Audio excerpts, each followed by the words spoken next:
My lady, I am representing Parents for Fairness in Education, the applicant in this oral application, seeking the permission of the court to bring a judicial review claim against Gladbury Hall School, the respondent, over their decision to withdraw financial assistance from 7 pupils that were studying with them under the government's Assisted Places scheme. In this application, I shall be seeking to put across the following 3 arguments. Number 1, that the respondent's decision to withdraw assisted school places is amenable to judicial review.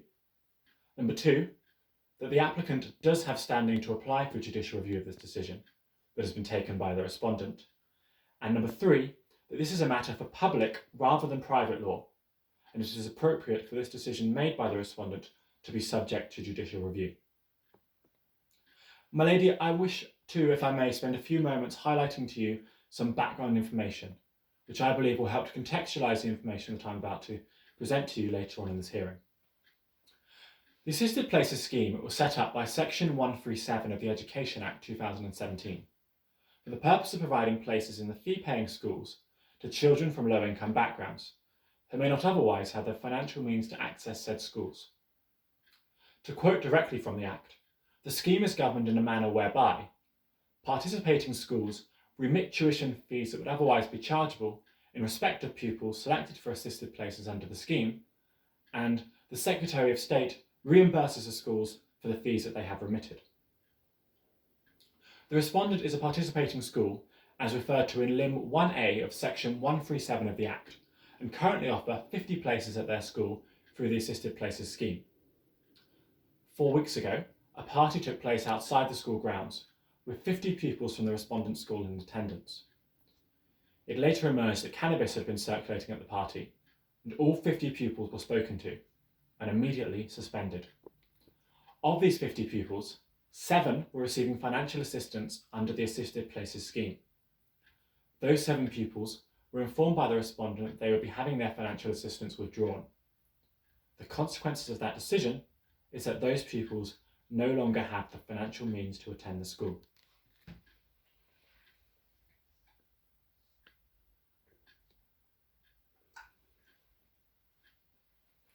My lady, now I've outlined the background information relevant to this hearing, I shall address you on my first argument, which is that the respondent's decision to withdraw assisted school places is amenable to judicial review.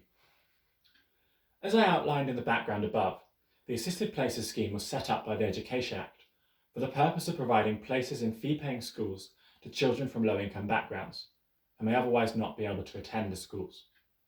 This is the entire purpose of the relevant section of the Act. However, as the government itself does not have ownership or control of any fee-paying schools, it must rely on schools that it partners with to assist it in meeting the aims of the legislation, as set out in the Act. These fee-paying schools are performing a public function by assisting the government in this way. In the 2003 case of Aston Cantlow and Wallbank, the full reference for which you'll find in section 3.1 of my skeleton argument, the House of Lords stated that a body is likely to be performing a public function if it's performing a role that would otherwise be performed by the government, it's undertaking activities that are publicly funded, it's exercising statutory powers, and it's providing a public service. With regards to point A, it seems fairly obvious that if the government had control over fee-paying schools, in the same way that perhaps it does over local authority schools, or if the government itself owned a fee-paying school, well then they would have sought to perform this function themselves. In addition to this, the assisted school scheme is publicly funded, as the tuition fees of the pupils studying under the scheme are remitted to the individual schools by the government using public money. The powers are derived from statute, and the service being provided is for the public good and is aiming to achieve an outcome that is socially desirable. In addition to this, another key piece of case law concerning amenability decisions that we must consider is the case of R and Panel on Takeovers and Mergers ex parte Datafin, again found in section 3.1 of my skeleton argument. In his judgment in this case, Lord Justice Lloyd said that when it comes to amenability decisions, it is not only the source of power that should be considered, but also their nature. And if you take Lord Justice Lloyd's comments in relation to our case and our set of facts, then it seems entirely eminently clear to me, my lady, that the provision of school places under the assisted places scheme does constitute a public function. Under the terms of the scheme, and in accordance with the legislation, the respondent is receiving money from the government in order to reimburse them directly for the tuition fees of the pupils involved in the scheme. In simple terms, this equates to the respondent receiving money from the government in order to exercise the government's desire to increase the number of low-income pupils in fee-paying schools. In providing these places, the respondent is receiving money from the government in order to perform a public function, or a function that the government themselves would otherwise provide if they had the means to do so. As such, the government are performing a public function in achieving the desirable social outcome of providing places in fee-paying schools from lower income backgrounds under the Assisted Places Scheme. The Assisted Places Scheme meets all the tests set out in both Aston Cantlow and in Ex Parte Data Fin, and therefore I put it to you, my lady, that this decision is amenable to judicial review.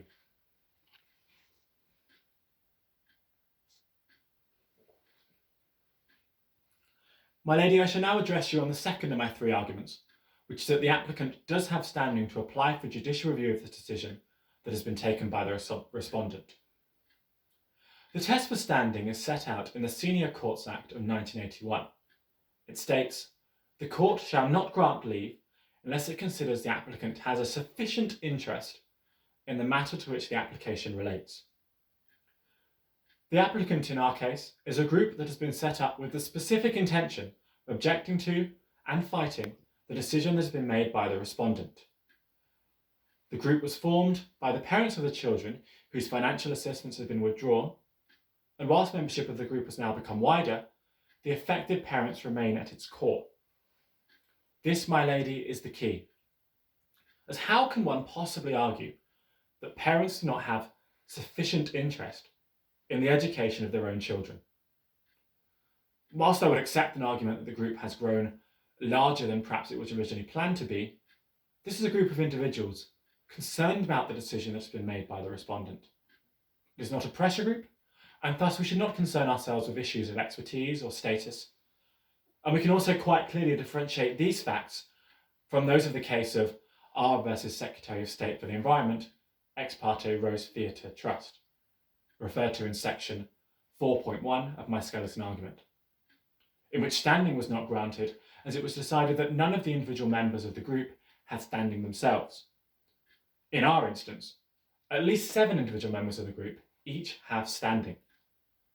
My lady, in closing my arguments in relation to this particular point, I would like to raise the case of R Liverpool Corporation, Ex Parte Liverpool Taxi Fleet Operators Association, referred to in section 4.2 of my skeleton argument.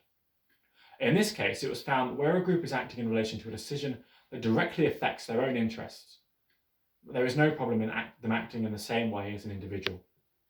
With that judgment, and with those words in mind, here we have at least 7 individual members of the group who would each have standing and each have individual grounds to bring this case before you, my lady, but who have taken the decision for cost effectiveness, economies of scale, and also from a mutual appreciation of the pain that this decision has caused to those affected by it, and have come together as one group with many supporters, group members from all walks of life, who are united in fighting against this unjust decision.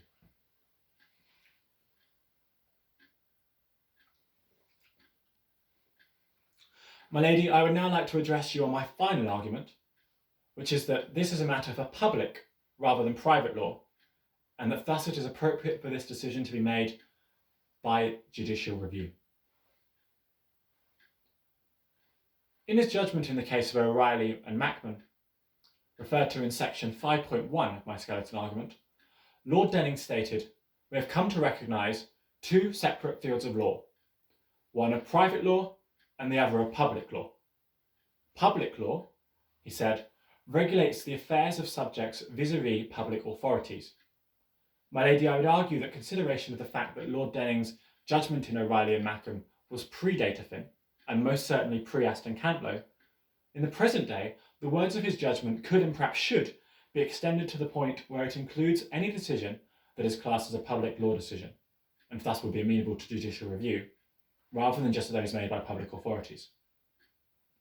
My lady, I would have more sympathy for the respondent if the decision concerned one of the 550 students they have, who pay their fees in the usual manner. Well, then perhaps a private law claim would be more appropriate, as the decision would concern a standard contractual relationship. However, on these facts, that is simply not the case. In fact, I would argue that it would be wholly inappropriate for a private law claim to be brought in relation to this matter. In the 2000 case of Clark and University of Lincolnshire and Humberside, referred to in section 5.2 of my skeleton argument, the court held that where a private law claim is based either wholly or substantially on public law issues, then normally challenge should be made by way of judicial review. As such, even if the respondent was to rely on the contractual private law relationship between the parties, the nature of the decision and the fact that it concerns a public law power conferred on the respondent by the government and relating to a scheme entirely funded by taxpayer money, well, it would make a private law claim wholly inappropriate. This is a public law matter and should be dealt with by judicial review. And finally, my lady, I would like to provide a very brief summary of the arguments that I've raised today. They were, firstly, that this decision taken by the respondent to withdraw assisted school places is amenable to judicial review. Secondly, that the applicant does have standing to apply for judicial review of the decision that's been taken by the respondent.